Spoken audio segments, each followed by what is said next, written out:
غصے کا بہترین علاج خاموشی ہے۔ اچھا سوچو، کیونکہ انسان وہی کرتا ہے جو وہ سوچتا ہے۔ جاہل لوگوں سے کم ملا کرو، ورنہ وہ تجھے بھی جاہل بنا دیں گے۔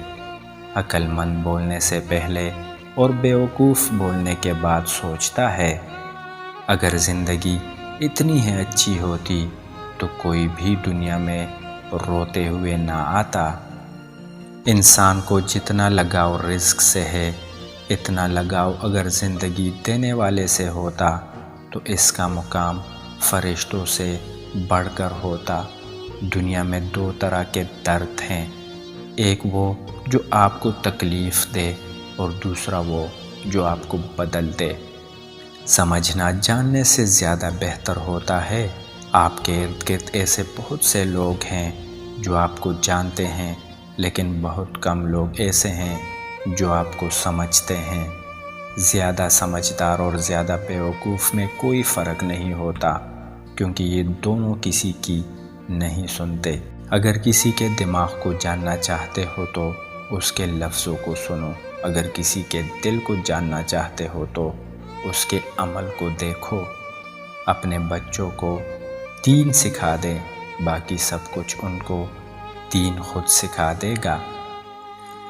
جب اپنوں میں غدار، مکار اور منافق پیدا ہو جائیں تو میدان میں کھڑا شیر بھی کتوں سے ہار جاتا ہے۔ وقت اچھا ہو یا برا گزر جاتا ہے، لیکن باتیں اور لوگ ہمیشہ یاد رہتے ہیں۔ لوگ کیا کہیں گے، یہ ایسی گھٹیا سوچ ہے جو اللہ کا ڈر نکال کے لوگوں کا خوف ذہن پر غالب کر دیتی ہے۔ نرم دل لوگ ہمیشہ دھوکہ کھاتے ہیں، کیونکہ وہ غلط لوگوں پر بھروسہ کرتے ہیں۔ ہم ایسے منافق لوگ ہیں کہ کسی کی تکلیف کو اس کے گناہوں کی سزا سمجھتے ہیں اور اپنی تکلیف کو آزمائش۔ کون اچھا ہے کون برا، اس کے لیے خدا نے آپ کی رائے نہیں مانگی۔ ہفتے میں ایک بار ضرور کسی غریب کو اچھا کھانا کھلاؤ اور اپنے مال کا کچھ حصہ اللہ کی راہ میں دے کر اللہ سے تجارت شروع کر دو۔ رزق اتنا بڑھ جائے گا کہ سنبھالا نہیں جائے گا۔